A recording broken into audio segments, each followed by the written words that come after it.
اب حضرت عبداللہ کا رشتہ طے کیسے ہو؟ توجہ کرنا دھیان سے، ہر رشتہ بیٹے کا بیٹی کے گھر جاتا ہے، لڑکے والے رشتہ لے کے کہاں جاتے ہیں؟ بولے کہاں جاتے ہیں؟ لڑکی کے گھر۔ ابھی بھی یہی دستور ہے، پہلے آپ کے یہاں کیا راجستھان میں مجھے نہیں پتا، ہمارے یہاں بھی یہی ہے، ہاں کیا کہ لڑکے والے پہلے کہل پہل کرتے بات لے جاتے ہیں لڑکی کے گھر، لیکن یہ نور نبوت کی برکت ہے۔ حضرت عبداللہ کا رشتہ حضرت آمنہ کے یہاں نہیں گیا، بلکہ آمنہ سرکار کے گھر سے رشتہ میرے نبی کے ابا جان سرکار عبداللہ کے گھر آیا۔ اس کی وجہ کیا بنی تھوڑی ذرا سن لیں۔ اللہ اکبر، توجہ میرے خواجہ کی، کاش کہ نظر کرم ہو جائے۔ ان کے نانا کا ذکر ہو رہا ہے، ان کے جد کا ذکر ہو رہا ہے۔ اللہ اکبر، حضرت عبداللہ پر رشتہ آیا کیسے؟ صرف 17 سال کی عمر ہے، ابھی جوانی پر قدم رکھا ہے، زیادہ عمر نہیں تھی، 17 سال کی عمر، بلکہ چہرے پر ابھی داڑھی کے بال نکلے بھی نہیں تھے، جو روحیں پکتے ہیں ابھی وہ پکے بھی نہیں تھے، بالکل آپ کے چہرے پر داڑھی کے بال نہیں آئے تھے۔ 17 سال کی عمر ہی کیا ہوتی ہے، اللہ اکبر۔ تھے بڑے خوبصورت، شکار کا شوق تھا، شکار کا شوق تھا، شکار کے لیے جنگل گئے، اور اتفاق سے جناب وہب جو حضرت سیدہ آمنہ کے ابا جان ہے وہ بھی شکار کے لیے جنگل گئے۔ یہودیوں نے آسمانی کتابوں میں یہ پڑھ لیا تھا کہ نبی کیسے ہوں گے، آخری نبی، ان کا حلیہ کیا ہوگا، ان کے ابا کا حلیہ کیا ہوگا، ان کے دادا کا حلیہ کیا ہوگا۔ تو انہوں نے اپنی کتابوں میں، یہودیوں نے پڑھ کر یہ معلوم کر لیا تھا کہ یہ جو ستارے اب طلوع ہو رہے ہیں یہ آخری نبی کے ولادت کے آثار بتا رہے ہیں کہ آخری نبی دنیا میں آنے والے ہیں۔ آپ مجھے بتائیں، لوگ کہتے ہیں میلاد سے کیا ہوتا ہے؟ میں نے کہا ہر ستارہ ہر وقت تو طلوع نہیں ہوتا، قدرت نے بھی بعض ستاروں کو ڈیوٹی لگا رکھی ہے کہ ہر وقت نہیں چمکنا، جب محبوب آئے تبھی چمکنا۔ ہر ستارہ ہر وقت نہیں چمکتا، جب محبوب آتے تب بعض ستارے چمکتے ہیں۔ اللہ اکبر، حیرت ہے، یہودیوں کو پتا ہے، یہودیوں کو پتا ہے کہ وہ بعض ستارے جو توریت، انجیل اور آسمانی کتب میں بیان کی آخری نبی کے آنے پہ چمکیں گے، تو وہ اب چمکنے لگے ہیں۔ اس کا مطلب ان کے ابا پیدا ہو چکے ہیں۔ ابا کی نشانی یہ ہے، ساری نشانی آسمانی کتابوں میں تھی، آسمانی کتابوں میں نشانی دیکھ کر وہ لوگ مکہ آئے، مکے میں چھپے تھے کہ نبی کے ابا کو قتل کر دو۔ جب نبی کے ابا ہی قتل ہو جائیں گے تو نبی اماں کے شکم میں کیسے آئیں گے؟ اماں کے شکم میں نہیں آئیں گے تو دنیا میں کیسے آئیں گے؟ تو پھر کیا ہوگا؟ ہم یہودیوں کی دادا گیری بھی چلتی رہے گی اور بابا گیری بھی چلتی رہے گی۔ اللہ اکبر، کرنا کیا تھا؟ نبی کے ابا کو مار ڈالو، نہ ابا رہیں گے نہ شہزادے دنیا میں تشریف لائیں گے۔ اپنے ذوق کے مطابق ایک جملہ کہوں، اگر سمجھ سکتے ہو تو سمجھ لو، محسوس کر سکتے ہو تو محسوس کر لو۔ ان یہودی ملوں نے مل کر مشورہ کیا تھا میلاد نہیں ہونے دیں گے۔ پلان کیا تھا؟ میلاد نہیں ہونے دیں گے۔ میں کسی کو کچھ نہیں کہتا، لیکن اجمیر شریف میں بیٹھ کے یہ ضرور کہوں گا، یہ فکر کس کی ہے؟ میلاد نہیں ہونے دیں گے۔ یہ فکر کس کی ہے؟ میلاد نہیں ہونے دیں گے۔ لیکن ملا کہہ رہا تھا میلاد نہیں ہونے دیں گے، اور اللہ فرما رہا تھا ہم تو کروائیں گے، ہم تو کروائیں گے۔ ملا کی نہ چلی، اللہ کے آگے کس کی چل سکتی ہے؟ یہ سب مل کر کے سرکار عبداللہ کے پیچھے لگ گئے، اور پیچھے لگنے کے بعد سوچا ان کا مرڈر کر دو، ان کو قتل کر دو۔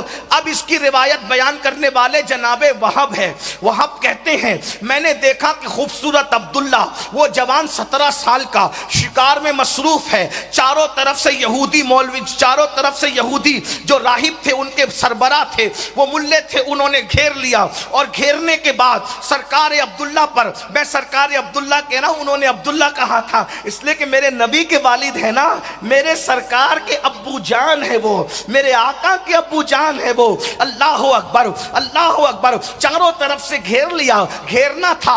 حضرت وہب کہتے ہیں میں نے سوچا یہ عبد المطلب میرے سردار کا بیٹا ہے، ہو سکتا ہے اسے یہ قتل کر دیں. تو لوگ مجھ سے کہیں گے وہب تم اتنے بزدل تھے کہ تمہارے سامنے سردار مکہ متولی کعبہ عبد المطلب کا شہزادہ قتل ہو رہا تھا، تم نے بچایا نہیں، یہ تم نے کون سی جو ہے وہ جرأت دکھائی. اللہ اکبر. تو حضرت وہب کہتے ہیں میں نے عبداللہ کو بچانے کے لیے جیسے ہی اپنی سواری کو دوڑانا چاہا تو ایسا لگا میری سواری کے قدم کسی نے پکڑ لیے، میری سواری نے کام نہیں کیا. ایسے میں نے سوچا ہاتھ سے میں اٹھاؤں تیر اور تیر اٹھا کر کے ان پر چلاؤں، ان یہودیوں پر. جیسے تیر چلانے کے لیے ہاتھ کا استعمال کرنا چاہا، میرے ہاتھ بے قابو ہو گئے، ہاتھ بھی کام نہیں کر رہے، سواری کے قدم زمین نے پکڑ لیے، ہاتھ کام نہیں کر رہے. سوچا چلا کر کہوں عبداللہ ہوشیار تمہارے اوپر حملہ ہونے والا ہے. چلانا چاہتا ہوں تو آواز بھی نہیں نکلتی. گویا کہ قدرت کا فیصلہ ہے، وہب تم مدد نہیں کر سکتے، تماشا دیکھو ہو کیا رہا ہے. حضرت وہب کہتے ہیں اب میں بالکل جامد و ساکت یعنی خاموش اور مجبور ہو کر دیکھنے لگا ہوتا کیا ہے. ایسے میں نے دیکھا زمین سے شیر نکلے یا آسمان سے ٹپکے اور ان سب کو چیر پھاڑ کر کے رکھ دیا، وہ سارے یہودیوں کو چیر پھاڑ کر کے رکھ دیا. اور اس کے بعد کہتے ہیں وہاب میں نے یہ منظر دیکھا، وہ خونخوار خطرناک شیر یہودیوں کو تو چیر پھاڑ گئے لیکن عبداللہ کو انہوں نے کچھ نہیں کیا. اس دن سے میرے دل میں عبداللہ کے لیے عزت پیدا ہو گئی کہ آخر یہ بچہ ہے کیسا، یہ جوان ہے کیسا. میں گیا اور سیدھا عبد المطلب سے ملا. میں نے کہا بھائی عبد المطلب عبداللہ کی شادی کیوں نہیں کرتے؟ تو عبد المطلب نے کہا شادی کرنا ہے دیکھ رہے لیکن کوئی رشتہ تو ویسا ملے. تو حضرت وہب کہتے ہیں کہیں اور کیوں دیکھتے ہو، میرے گھر میں میری بیٹی ہے نا جس کا نام آمنہ ہے. اس ماحول میں نبی کی امی جان کو طیبہ اور طاہرہ کہا جاتا تھا صرف 15 سال کی عمر میں. توجہ فرمائے آمنہ امن والی. جب اتنے دہشت گرد تھے لوگ کہ اپنے بچوں کو اپنے ہاتھ سے دفن کرتے تھے زندہ، اس دور میں میرے نبی کی امی جان کا نام آمنہ تھا، امن والی. اللہ اکبر. امن والے رسول کی امی کو امن والی بنا کر کے بھیجا گیا. تو حضرت وہاب نے کہا میری بیٹی ہے نا، اور ان کی طہارت ان کی عصمت ان کی پاکیزگی مکے میں مشہور تھی. جیسے ہی طے یہ بات کہی گئی حضرت عبد المطلب نے اس کو جو ہے وہ فائنل کیا. اور اس کے بعد مینا کے اندر سرکار عبداللہ اور سیدہ آمنہ کا نکاح ہوا. آپ نے بہتوں کے نکاح سنے ہوں گے، نبی کے ابا جان کا نکاح بھی سنے. مینا کی وادی کے اندر جمرات کے قریب حضرت عبداللہ اور آمنہ کا نکاح ہوا. وہ دن جمعرات کا دن تھا، رجب المرجب کا مہینہ بتایا جاتا ہے، دن جمعرات کا بتایا جاتا ہے. اور پہلی ملاقات رسول اللہ کے والد کی رسول اللہ کی والدہ سے جو پہلی ملاقات ہوئی وہ شب جمعہ میں ہوئی. اللہ کی شان وہ نور جو حضرت آدم کی پیشانی سے منتقل ہوتے ہوتے ہوتے ہوتے حضرت عبداللہ کی پیشانی میں آیا تھا.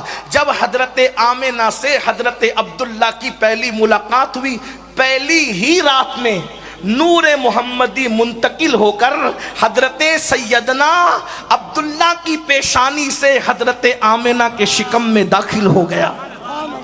جس دن یہ نور منتقل ہوا جس شب وہ جمعہ کی شب تھی. اسی لیے سیدنا امام احمد ابن حنبل نے لکھا، سرکار غوث العظم دستگیر نے لکھا، شیخ عبدالحق محدث دہلوی نے لکھا، شاہ ولی اللہ نے لکھا، اس طرح کے اور محدثین نے لکھا کہ شب جمعہ اس اعتبار سے شب قدر سے افضل ہے کیونکہ اس دن نور محمدی سرکار عبداللہ کی پیشانی سے نکل کر سیدہ آمنہ کے شکم میں داخل ہو گیا. اللہ اکبر. اور میرے امام اہل سنت نے اس سے مزید پردہ ہٹاتے ہوئے فرمایا کہا شب جمعہ شب قدر سے افضل کیوں ہے؟ اس لیے کہ نور محمدی حضرت آمنہ کے شکم میں آیا. جو نعمت شب جمعہ میں نصیب ہوئی اب قیامت تک وہ نعمت کہاں نصیب ہو سکتی ہے؟ شب قدر میں جبریل آتے ہیں، شب جمعہ میں جانے جبریل شکم آمنہ میں تشریف لاتے ہیں. توجہ فرمائے، اللہ اکبر، اندازہ فرمائے میرے آقا صلی اللہ علیہ وآلہ وسلم کے دیوانوں، اب حضور کی میلاد سنتے جائیں۔ میلاد میلاد میلاد کیا کہا نا، سب کی میلاد بیان۔ ایسی ماں لاؤ نا، ایسا بابا لاؤ نا، اور ولادت کے وقت بھی ایسا لاؤ، شہزادہ لاؤ نا۔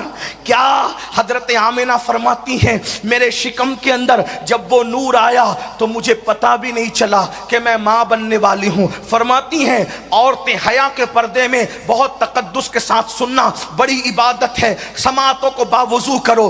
مائیں بہنوں سے معذرت چاہتے ہوئے جتنا میں احتیاط کے ساتھ حیا کے پردے میں بول سکتا ہوں بولوں گا۔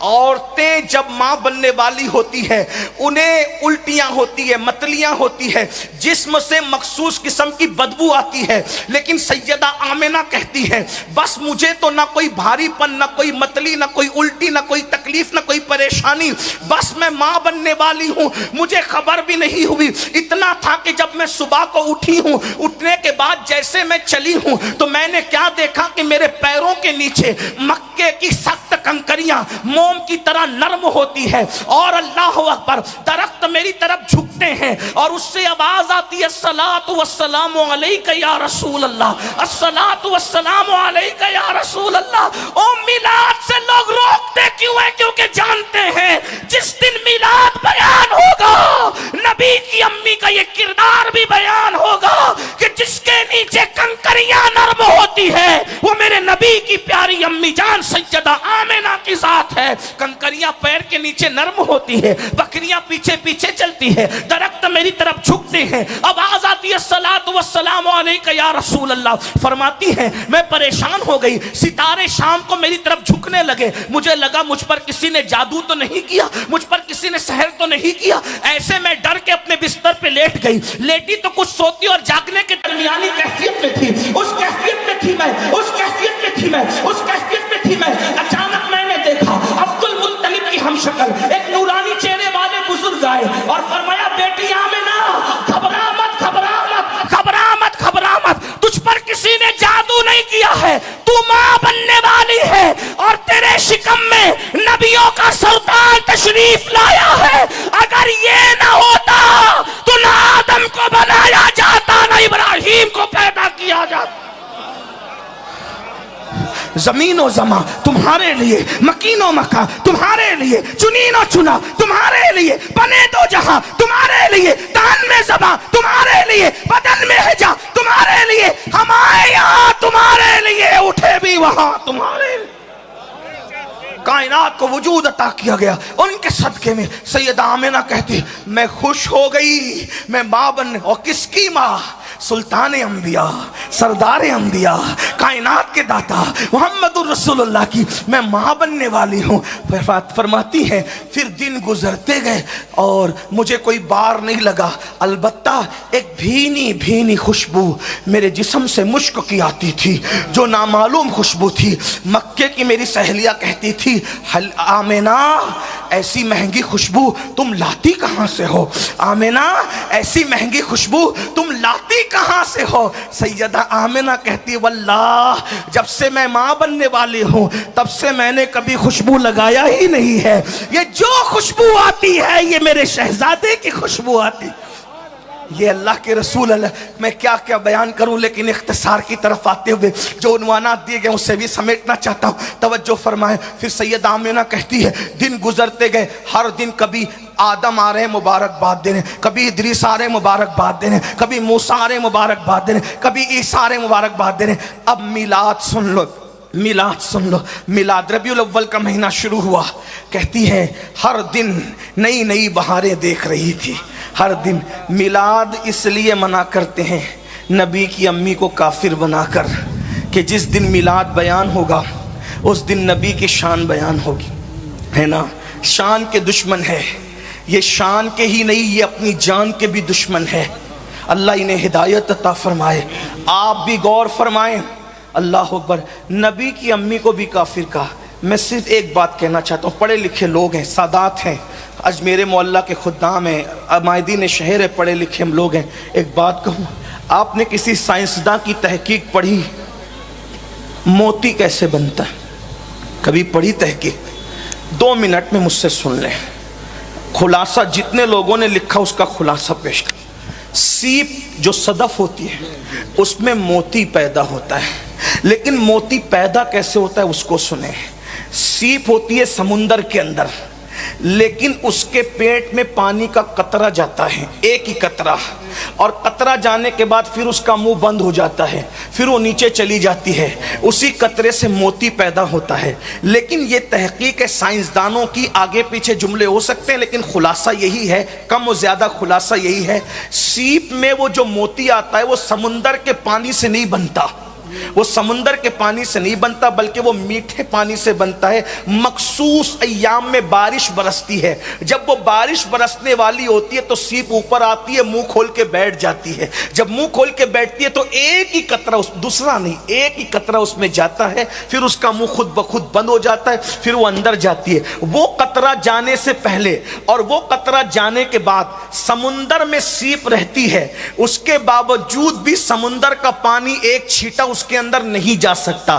کیوں؟ اس لیے کہ قدرت نے فیصلہ کیا ہے اس سیپ کے اندر ہم موتی بنائیں گے۔ آپ سے پوچھنا چاہتا ہوں، سمندر میں رہ کر سمندر کے پانی سے، کھارے پانی سے اس سیپ کو کون بچاتا ہے؟ اللہ۔ کس لیے؟ کہ میں نے اس میں موتی پیدا کرنا ہے، اگر کھارا پانی اس میں چلا گیا تو موتی پیدا نہیں ہو سکتا۔ آپ مجھے بتائیں، بازار میں بکنے والا موتی جب اللہ پیدا کرنا ہوتا ہے تو سیپ کی کتنی حفاظت کرتا ہے کہ سمندر میں رکھ کر بھی کھارے پانی سے اس کو محفوظ کرتا ہے۔ تو جس میں بازار میں بکنے والا موتی پیدا کرنا ہو، قدرت اس صدف کا کتنی حفاظت کرتی ہے، تو جس پیٹ کے اندر اپنے محبوب کا نور رکھنا ہو، قدرت نے اس کی کتنی حفاظت کی ہوگی، ذرا اندازہ تو فرمائے، ذرا غور تو فرمائے۔ کجا وہ موتی اور کجا در اللہ المکنون، فرق تو دیکھو نا، فرق تو دیکھو نا۔ بازار میں بکنے والا موتی اور کہاں کائنات کا خریدار، دونوں میں فرق تو دیکھو نا۔ قدرت وہاں اتنی محافظ ہے تو یہاں کتنی محافظ ہوگی۔ نبی کی امی جان کہتی ہے ربیع الاول کا مہینہ شروع ہوا، اللہ اکبر، اور 11 ربیع الاول کا سورج جب غروب ہوا ہے، 11 ربیع الاول کا سورج غروب ہوا، 12ویں کا چاند طلوع ہوا، قدرت کا منادی ندا دے رہا ہے۔ میلاد پہ جتنی کتابیں لکھی گئی ہے یا سیرت کی کتابوں میں جتنے ابواب میلاد پر ہے، شبلی نعمانی کو دیکھ لیں، امام قسطلانی کو دیکھ لیں، شیخ عبدالحق محدث دہلوی کو دیکھ لیں، ابن الجوزی کو دیکھ لیں، امام المتکلمین علامہ نقی علی خان کو دیکھ لیں، جتنے لوگوں نے لکھا اس کا اتنے مجموعہ نچوڑ کر پیش کر رہا ہوں۔ لیکن ایک بات کہوں، دل میں جائز مراد لے لو، کیونکہ جب میلاد بیان ہوتی ہے تو جو مراد لو وہ پوری ہو جاتی ہے، کیونکہ حضور کا میلاد پڑھا جا رہا ہے، یہ میلاد النبی ہے، میلاد مصطفیٰ۔ توجہ سے سننا، نبی کی امی جان کہہ رہی سرے شام سے ہی اللہ اکبر میرے گھر میں فرشتوں کا پیرا تھا، چڑیوں کی شکل میں فرشتے تھے، ان کے پیر زمرد اور یاقوت کے تھے، ان کی چونچ بھی زمرد اور یاقوت کی تھی۔ اللہ اکبر، میرے گھر پہ سرے شام فرشتوں کا پیرا تھا، اللہ اکبر۔ اور ابن الجوزی جیسے لوگ لکھ رہے ہیں، اللہ اکبر، شبلی نعمانی جیسے لوگوں نے بھی میلاد لکھی، اٹھا کر کے آپ پڑھیں۔ امام قسطلانی نے تو پھر بہاریں ہی بکھیری ہے، اللہ اکبر۔ امام المتکلمین نے تو پھر بہاریں ہی بکھیری ہے، شیخ محقق نے تو حق ہی ادا کیا ہے۔ قدرت کے منادی اعلان کرتا ہے، اے جبریل، اے میکائیل، اب آج اللہ اکبر آسمانوں پہ رہنے کا وقت نہیں، ہمارے جلووں کا آئینہ دیکھنے کی تمنا کرتے تھے نا، اب آسمان پہ نہ رہو، جاؤ زمین پر آمنہ کے آنگن میں اور اس خدا بہتی شکل کو دیکھو، ہمارے جلووں کا آئینہ نظر آ جائے گا۔ ہائے ہائے ہائے، اللہ اکبر، سرے شام سے فرشتوں کو تسبیح اور مصلی سے اٹھا کر کے آمنہ کے آنگن میں بھیج دیا گیا ہے۔ حضرت مولانا سید اعجاز کامٹی نے بہت اچھی بات کہی ہے، دیکھو کون آئے ہیں آمنہ کے آنگن میں، رحمتوں کے سائے ہیں آمنہ کے آنگن میں، پاؤں پاؤں چلتے تھے مصطفیٰ، فرشتوں نے اپنے پر بچھائے ہیں آمنہ کے آنگن میں، ایک اچھے کی خاطر، سب سے اچھے کی خاطر، اچھے اچھے آئے ہیں آمنہ کے آنگن میں، اچھے اچھے آئے ہیں آمنہ کے آنگن میں۔ اللہ اکبر، سیدہ آمنہ کہتی ہیں سرے شام سے فرشتوں کا پیرا ہے۔ آپ جانتے ہیں، ذرا خوبصورت جملے علامہ حسن بریلوی کے لب و لہجے میں سن لیں میلاد کے وقت، کہتے ہیں آج میلاد ہے اس کی جو کائنات کا دولہا ہے، کونین کا دولہا ہے۔ ہوا کہو کیا رہا ہے؟ ملکہ مصر، ملکہ مصر ہاتھ باندھے کھڑی ہوئی ہے سیدہ آمنہ کے سامنے۔ ملکہ مصر کون؟